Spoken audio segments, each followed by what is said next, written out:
जनता के बीच से अभी अभी आया है चौंकाने वाला सर्वे। देश की जनता ने कर दिया बड़ा खुलासा। जनता ने बता दिया अब की बार देश का प्रधानमंत्री कौन होगा। क्या अब की बार देश से हो सकता है बीजेपी का सोपड़ा साफ, बन सकती है इंडिया महागठबंधन की सरकार। नमस्कार और आप देख रहे हैं टुडे पॉलिटिक्स विचार। लोकसभा ओपिनियन पोल 2024 में आप सभी का हार्दिक स्वागत है। अभी अभी जनता के बीच से यह सर्वे सामने निकल करके आया।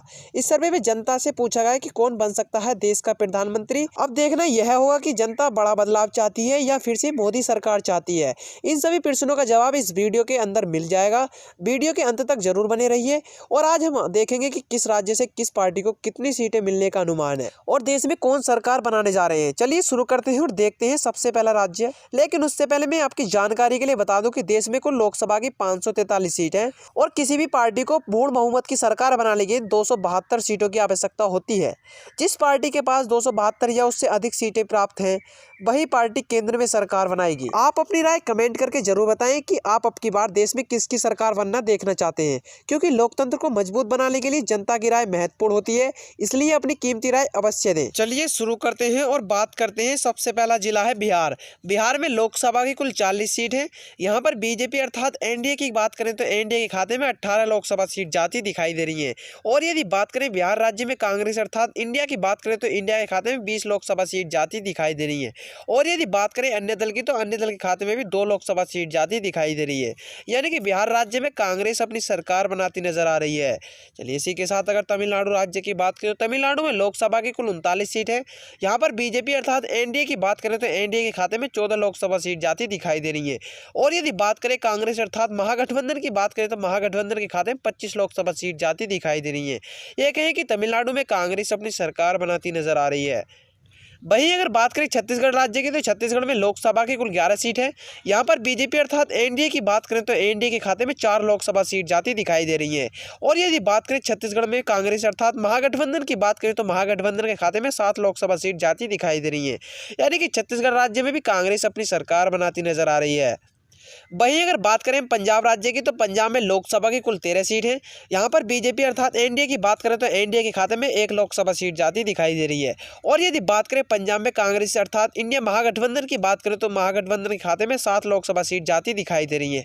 और यदि बात करें अन्य दल की तो अन्य दल के खाते में 5 लोकसभा सीट जाती दिखाई दे रही है। ये कहें कि पंजाब में कांग्रेस अपनी सरकार बनाती नजर आ रही है। चलिए इसी के साथ अगर हरियाणा जिले की बात करें तो हरियाणा में लोकसभा की कुल 10 सीट है। यहाँ पर एनडीए अर्थात बीजेपी की बात करें तो बीजेपी खाते में 6 लोकसभा सीट जाती दिखाई दे रही है। और यदि बात करें हरियाणा में तो कांग्रेस की तो कांग्रेस के खाते में 4 लोकसभा सीट जाती दिखाई दे रही है। यानी कि हरियाणा में कांग्रेस को हार का सामना करना पड़ सकता है। चलिए इसी के साथ अगर उत्तर प्रदेश की बात करें तो उत्तर प्रदेश में लोकसभा की कुल 80 सीट है। यहाँ पर बीजेपी अर्थात एनडीए की बात करें तो एनडीए के खाते में 47 लोकसभा सीट जाती दिखाई दे रही है। और यदि बात करें उत्तर प्रदेश में कांग्रेस अर्थात महागठबंधन की बात करें तो महागठबंधन के खाते में 33 लोकसभा सीट जाती दिखाई दे रही है। ये कहें कि उत्तर प्रदेश में कांग्रेस को भारी नुकसान का सामना करना पड़ सकता है। और आमतौर पर ऐसा माना जाता है कि जो पार्टी उत्तर प्रदेश में सर्वाधिक सीटें प्राप्त करेगी वही पार्टी केंद्र में भी अपनी सरकार बनाएगी। लेकिन अब की बार कुछ आंकड़े बदलते नजर आ रहे हैं। चलिए इसी के साथ अगर हम बात करें मध्य प्रदेश की तो मध्य प्रदेश में लोकसभा की कुल 29 सीट है। यहाँ पर बीजेपी अर्थात एनडीए की बात करें तो एनडीए के खाते में 15 लोकसभा सीट जाती दिखाई दे रही है। और यदि बात करें मध्य प्रदेश में कांग्रेस अर्थात महागठबंधन की बात करें तो महागठबंधन के खाते में 14 लोकसभा सीट जाती दिखाई दे रही है। ये कहें कि मध्य प्रदेश में कांग्रेस को 1 सीट से हार का सामना करना पड़ सकता है। चलिए इसी के साथ गोवा राज्य की बात करें तो गोवा में लोकसभा की 2 सीट है। यहाँ पर एनडीए अर्थात बीजेपी की बात करें तो बीजेपी के खाते में 1 लोकसभा सीट जाती दिखाई दे रही है। और यदि हम बात करें गोवा राज्य में कांग्रेस की तो कांग्रेस के खाते में भी 1 लोकसभा सीट जाती दिखाई दे रही है। यानी कि गोवा राज्य में कांग्रेस और बीजेपी को टक्कर का सामना करना पड़ सकता है। चलिए इसी के साथ अगर जम्मू कश्मीर की बात करें तो जम्मू कश्मीर में लोकसभा की 6 सीट है। यहाँ पर बीजेपी अर्थात एनडीए के खाते में 2 लोकसभा सीट जाती दिखाई दे रही है। और यदि बात करें कांग्रेस अर्थात महागठबंधन की बात करें तो महागठबंधन के खाते में 4 लोकसभा सीट जाती दिखाई दे रही है। ये कहें कि जम्मू कश्मीर में कांग्रेस को सरकार बनाती नजर आ रही है।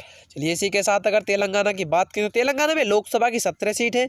यहाँ पर एनडीए अर्थात बीजेपी की बात करें तो बीजेपी खाते में 3 लोकसभा सीट जाती दिखाई दे रही है। और यदि बात करें तेलंगाना में कांग्रेस अर्थात महागठबंधन की बात करें तो महागठबंधन के खाते में 14 लोकसभा सीट जाती दिखाई दे रही है। यानी कि तेलंगाना राज्य में बीजेपी को भारी नुकसान का सामना करना पड़ सकता है। चलिए इसी के साथ अगर असम राज्य की बात करें तो असम में लोकसभा की कुल 14 सीट है। यहाँ पर बीजेपी के खाते में 6 लोकसभा सीट जाती दिखाई दे रही है। और यदि बात करें असम राज्य में कांग्रेस अर्थात महागठबंधन की बात करें तो महागठबंधन के खाते में 8 लोकसभा सीट जाती दिखाई दे रही है। ये कहें कि असम राज्य में बीजेपी को 2 सीटों से हार का सामना करना पड़ सकता है। वही अगर बात करें गुजरात राज्य की तो गुजरात में लोकसभा की कुल 26 सीट है। यहाँ पर बीजेपी के खाते में 15 लोकसभा सीट जाती दिखाई दे रही है।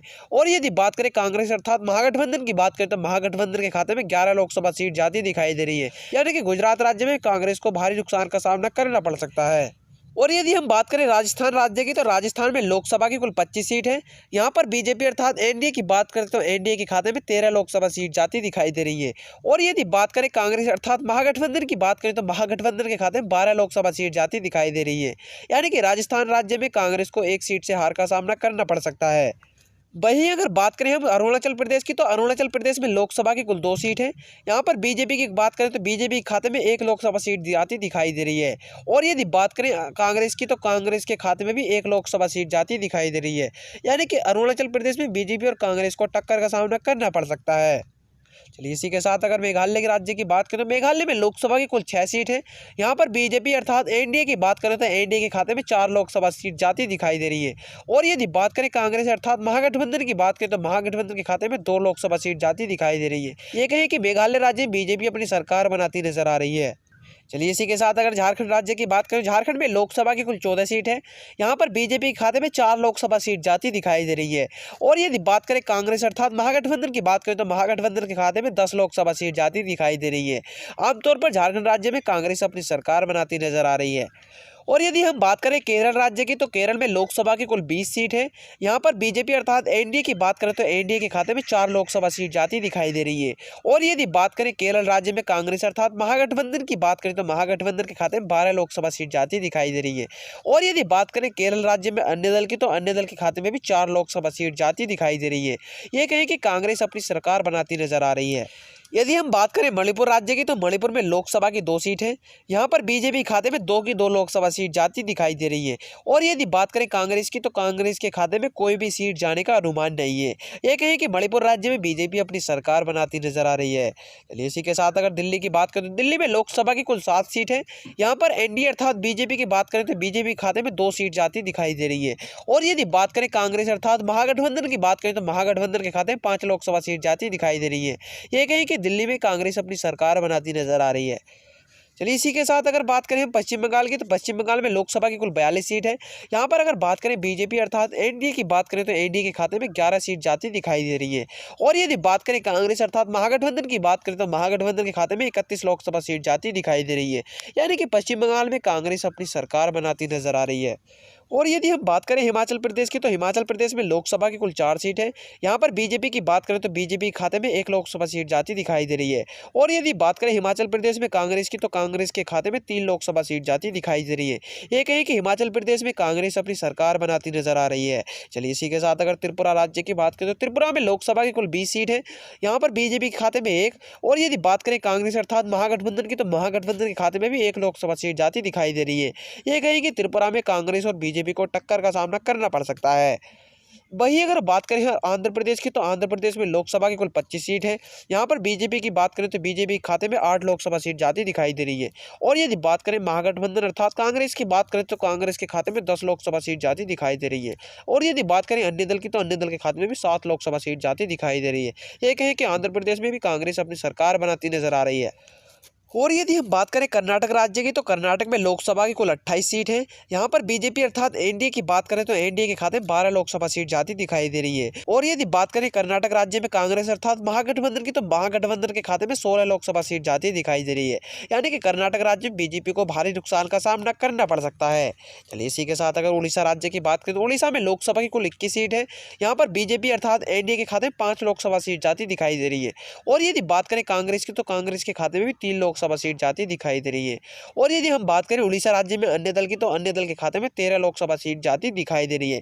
यानी कि उड़ीसा राज्य में कांग्रेस को हार का सामना करना पड़ सकता है। चलिए इसी के साथ अगर महाराष्ट्र राज्य की बात करें तो महाराष्ट्र में लोकसभा की कुल 48 सीट है। यहाँ पर बीजेपी अर्थात एनडीए की बात करें तो एनडीए के खाते में 20 लोकसभा सीट जाती दिखाई दे रही है। और यदि बात करें महाराष्ट्र में कांग्रेस की तो कांग्रेस के खाते में 28 लोकसभा सीट जाती दिखाई दे रही है। यानी कि महाराष्ट्र राज्य में कांग्रेस अपनी सरकार बनाती नजर आ रही है।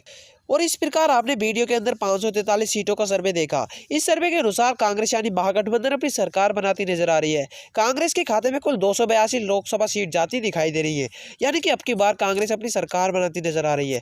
और यदि बात करें बीजेपी अर्थात एनडीए की बात करें तो एनडीए के खाते में 230 लोकसभा सीट जाती दिखाई दे रही है। और यदि बात करें अन्य दल की तो अन्य दल के खाते में भी 31 लोकसभा सीट जाती दिखाई दे रही है।